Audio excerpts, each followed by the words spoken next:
नमस्कार प्यारे साथियों, मैं किशन विश्वकर्मा एक बार फिर से स्वागत करता हूं आपका अपने YouTube channel the exam lab पर। और आज मैं आपके लिए लेकर आ गया हूं दोस्तों एसएससी लेवल के 50 जीके क्वेश्चंस, जो कि एमसीक्यू फॉर्मेट में होने वाले हैं, जो कि बहुत ही महत्वपूर्ण होने वाले हैं। तो आप एक भी प्रश्नों को मिस मत कीजिएगा। और चलते हैं वीडियो की तरफ। उससे पहले अगर आप अभी तक आप लोगों ने मेरे चैनल को सब्सक्राइब नहीं किया है, वीडियो को अभी तक लाइक नहीं किया, तो ज़रूर से कर लीजिएगा और बेल आइकन दबाना ना भूलिएगा, ताकि हमारी आने वाली वीडियो सबसे पहले आप तक पहुंच सकें। तो चलिए वीडियो की शुरुआत करते हैं। उससे पहले मेरी आप सभी से एक रिक्वेस्ट है कि आप सभी को जो भी उत्तर पता होंगे दोस्तों प्रश्नों के, उन्हें कमेंट में ज़रूर लिखिएगा।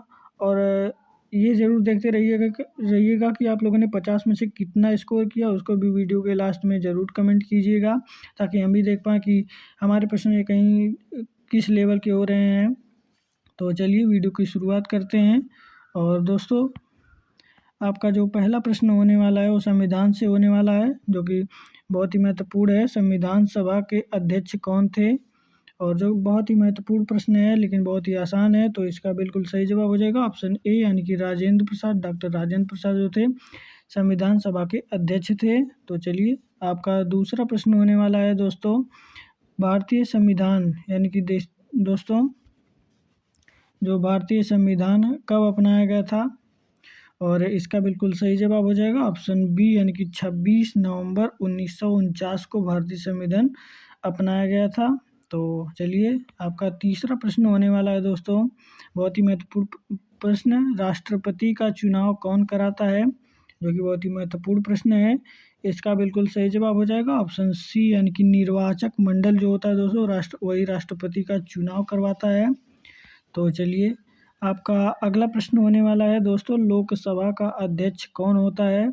बहुत ही महत्वपूर्ण प्रश्न होने वाला है और इसका बिल्कुल सही जवाब हो जाएगा ऑप्शन बी, यानी कि स्पीकर। जो आप लोगों ने बहुत ही वीडियो में सुना भी होगा कि स्पीकर मैडम, स्पीकर सर, तो वही लोकसभा के अध्यक्ष होते हैं। तो चलिए आपका पांचवा प्रश्न होने वाला है, राज्यसभा का अध्यक्ष कौन होता है? इसका बिल्कुल सही जवाब हो जाएगा दोस्तों ऑप्शन बी, यानी कि उपराष्ट्रपति जो होते हैं राज्यसभा के अध्यक्ष होते हैं। तो चलिए, और आपका छठा प्रश्न हो जाएगा दोस्तों, प्लासी का युद्ध कब हुआ?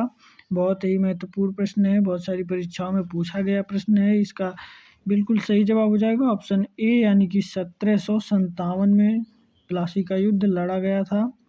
और आपका सातवां प्रश्न होने वाला है, बक्सर का युद्ध कब हुआ दोस्तों? ये भी बहुत ही महत्वपूर्ण प्रश्न है। इसका बिल्कुल सही जवाब हो जाएगा ऑप्शन बी, यानी कि 1764 में बक्सर का युद्ध हुआ था। और आपका आठवां प्रश्न होने वाला है दोस्तों, 1857 का विद्रोह कहाँ से शुरू हुआ? और बहुत ही महत्वपूर्ण प्रश्न है। इसका बिल्कुल सही जवाब हो जाएगा ऑप्शन बी, यानी कि मेरठ से। जो 1857 का विद्रोह था वो मेरठ से शुरू हुआ था दोस्तों, ध्यान जरूर रखिएगा। और आपका नौवां प्रश्न होने वाला है, लाल किला किसने बनवाया था? और ये प्रश्न बहुत ही आसान है, तो इसे आप ज़रूर कमेंट करके बताइएगा। और आपका 10वां प्रश्न हो जाएगा दोस्तों, ताजमहल किसने बनवाया था? और इसका भी, ये भी बहुत आसान प्रश्न है, इसे भी आप ज़रूर कमेंट कीजिएगा दोस्तों। तो आपका 11वां प्रश्न हो जाएगा दोस्तों, भारत का सबसे ऊंचा पर्वत कौन सा है? ये भी आसान है, लेकिन मैं बता देता हूँ दोस्तों, इसका बिल्कुल सही जवाब हो जाएगा ऑप्शन ए, यानी कि केटू। जो माउंट केटू है भारत का सबसे ऊंचा पर्वत है। और आपका 12वां प्रश्न हो जाएगा दोस्तों, एवरेस्ट किस देश में है? इसका बिल्कुल सही जवाब हो जाएगा ऑप्शन बी, यानी कि नेपाल में। जो माउंट एवरेस्ट है दोस्तों, एवरेस्ट वो नेपाल में स्थित है। और वहाँ पे उस माउंट एवरेस्ट को दोस्तों, यानी कि नेपाल में दोस्तों, माउंट एवरेस्ट को सागर माथा के नाम से जाना जाता है, यानी कि सागर और माथा दोस्तों, नेपाल में इसे इसी नाम से जाना जाता है, सागर माथा के नाम से। और आपका 13वां प्रश्न हो जाएगा दोस्तों, यानी कि भारत की सबसे लंबी नदी कौन सी है दोस्तों? इसका बिल्कुल सही जवाब हो जाएगा ऑप्शन ए, यानी कि गंगा भारत की सबसे लंबी नदी है। और आपका 14वां प्रश्न हो जाएगा, अरब सागर किस दिशा में है? जो अरब सागर है वो किस दिशा में है दोस्तों? इसका बिल्कुल सही जवाब हो जाएगा ऑप्शन बी, यानी कि पश्चिम दिशा में अरब सागर स्थित है। और आपका 15वां प्रश्न हो जाएगा, बंगाल की खाड़ी किस दिशा में है? इसका बिल्कुल सही जवाब हो जाएगा ऑप्शन ए, यानी कि पूर्व दिशा में है दोस्तों। जो कि सही जवाब हो जाएगा। और आपका 16वां प्रश्न हो जाएगा दोस्तों, राष्ट्रीय आय क्या है, यानी कि जो राष्ट्रीय आय होती है वो क्या है। इसका बिल्कुल सही जवाब हो जाएगा ऑप्शन बी, यानी कि कुल आय, यानी कि राष्ट्रीय आय को ही कुल आय कहा जाता है। और आपका 17वां प्रश्न हो जाएगा, मुद्रा क्या है, यानी कि मुद्रा, जो दोस्तों मुद्रा है वो क्या है। तो इसका बिल्कुल सही जवाब हो जाएगा ऑप्शन बी, यानी कि विनिमय का माध्यम, यानी कि मुद्रा जो है वो खरीद बिक्री यानी कि विनिमय का माध्यम होता है दोस्तों।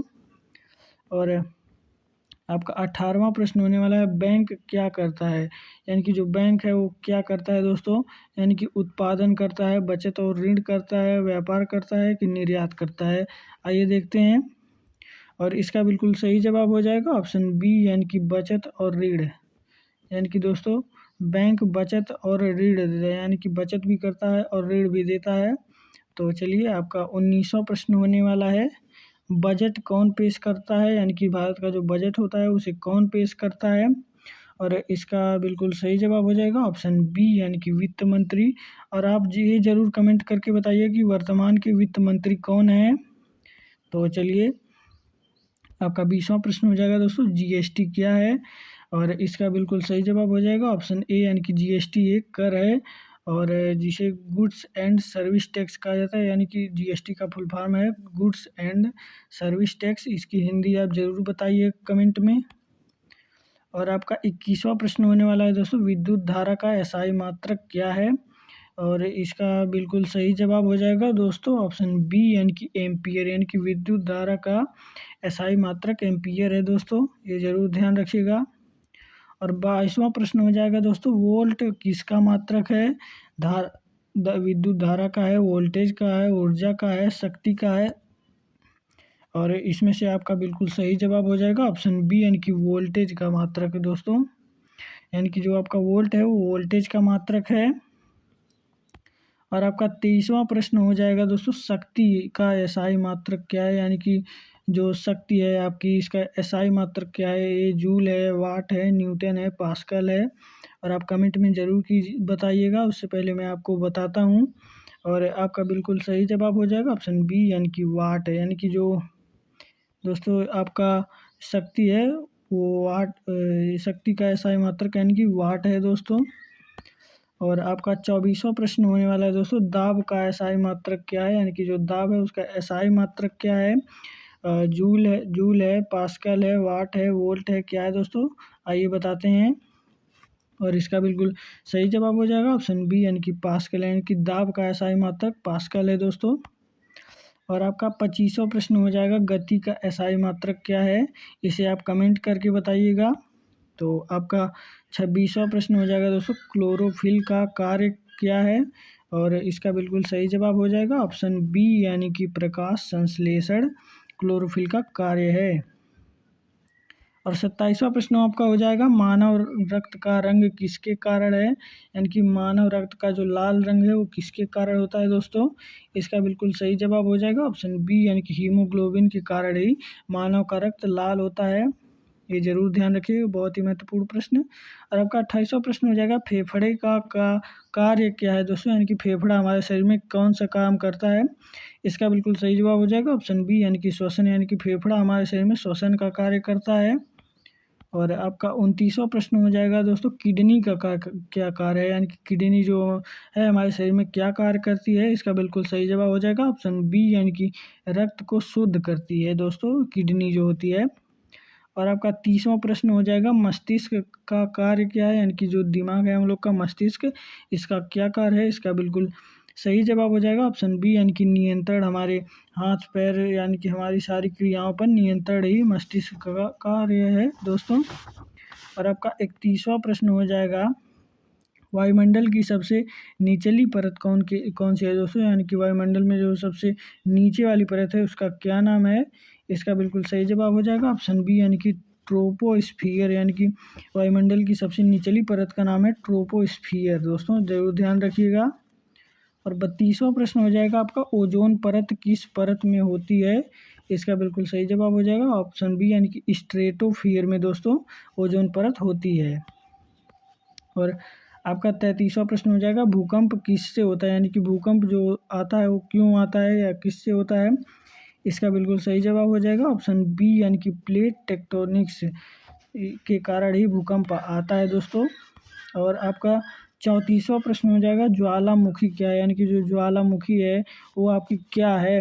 इसका बिल्कुल सही जवाब हो जाएगा ऑप्शन बी यानी कि आग का स्रोत है ज्वालामुखी, और जो कि बिल्कुल सही जवाब हो जाएगा।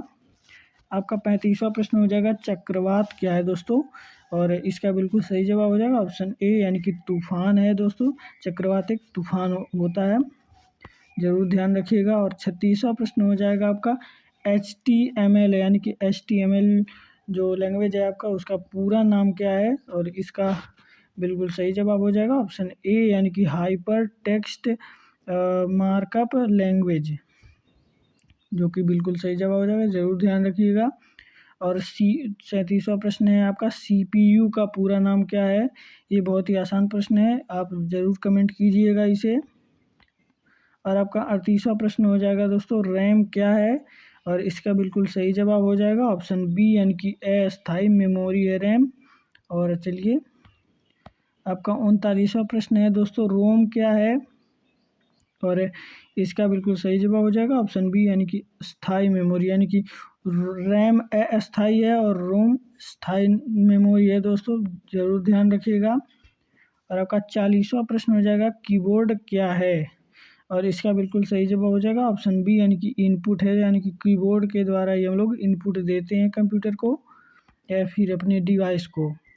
और आपका 41वां प्रश्न होने वाला है कि हॉकी में कितने खिलाड़ी होते हैं दोस्तों, बहुत ही महत्वपूर्ण प्रश्न है। इसका बिल्कुल सही जवाब हो जाएगा ऑप्शन सी यानी कि 11 प्लेयर्स होते हैं हॉकी में। और आपका 42वां प्रश्न हो जाएगा फुटबॉल में कितने खिलाड़ी होते हैं दोस्तों, ये भी बहुत ही महत्वपूर्ण प्रश्न है। इसका बिल्कुल सही जवाब हो जाएगा ऑप्शन बी यानी कि 11 प्लेयर्स होते हैं फुटबॉल में, और ज़रूर ध्यान रखिएगा। और आपका 43वां प्रश्न है ओलंपिक का आयोजन कितने साल में होता है। इसका बिल्कुल सही जवाब हो जाएगा ऑप्शन सी यानी कि हर 4 वर्षों में ओलंपिक का आयोजन होता है। और आपका 44वां प्रश्न होने वाला है एशियाई खेल पहली बार कहाँ हुए थे, और ये बहुत ही महत्वपूर्ण प्रश्न होने वाला है, ज़रूर ध्यान रखिएगा। और इसका बिल्कुल सही जवाब हो जाएगा ऑप्शन ए यानी कि भारत में, यानी कि एशियाई खेल पहली बार भारत में हुए थे दोस्तों, ज़रूर ध्यान रखिएगा। और 45वां प्रश्न हो जाएगा आपका क्रिकेट पिच की लंबाई कितनी होती है। इसका बिल्कुल सही जवाब हो जाएगा ऑप्शन बी यानी कि 22 गज, यानी कि 22 गज होती है क्रिकेट पिच की लंबाई। और आपका 46वां प्रश्न होने वाला है भारत रत्न कब शुरू हुआ था, यानी कि भारत रत्न को कब से दिया जाने लगा है। इसका बिल्कुल सही जवाब हो जाएगा ऑप्शन ए यानी कि 1954 से भारत रत्न दिया जाने लगा है, शुरू हो गया है। और आपका 47वां प्रश्न हो जाएगा दोस्तों पद्म पुरस्कार कितने प्रकार के होते हैं। इसका बिल्कुल सही जवाब हो जाएगा ऑप्शन बी यानी कि 3 प्रकार के होते हैं दोस्तों पद्म पुरस्कार। और आपका 48वां प्रश्न हो जाएगा राष्ट्रीय विज्ञान दिवस कब मनाया जाता है। बहुत ही महत्वपूर्ण प्रश्न होने वाला है, वेरी वेरी इंपॉर्टेंट। और इसका बिल्कुल सही जवाब हो जाएगा ऑप्शन ए यानी कि 28 फरवरी को राष्ट्रीय विज्ञान दिवस मनाया जाता है, ज़रूर ध्यान रखिएगा। और 49वां प्रश्न हो जाएगा दोस्तों शिक्षक दिवस कब मनाया जाता है, और इसका बिल्कुल सही जवाब हो जाएगा ऑप्शन ए यानी कि 5 सितंबर को शिक्षक दिवस मनाया जाता है। ये भी बहुत ही महत्वपूर्ण प्रश्न है, इसे ध्यान रखिएगा। और आपका 50वां प्रश्न है और अंतिम प्रश्न होने वाला है दोस्तों बाल दिवस कब मनाया जाता है। ये बहुत ही आसान प्रश्न है, लेकिन बहुत ही महत्वपूर्ण प्रश्न ये भी है दोस्तों, बहुत सारी परीक्षाओं में पूछा जाता है। तो चलिए चलते हैं, इसे कमेंट में आप ज़रूर बताइएगा। तो मिलते हैं अगली वीडियोज़ में, तब तक के लिए धन्यवाद।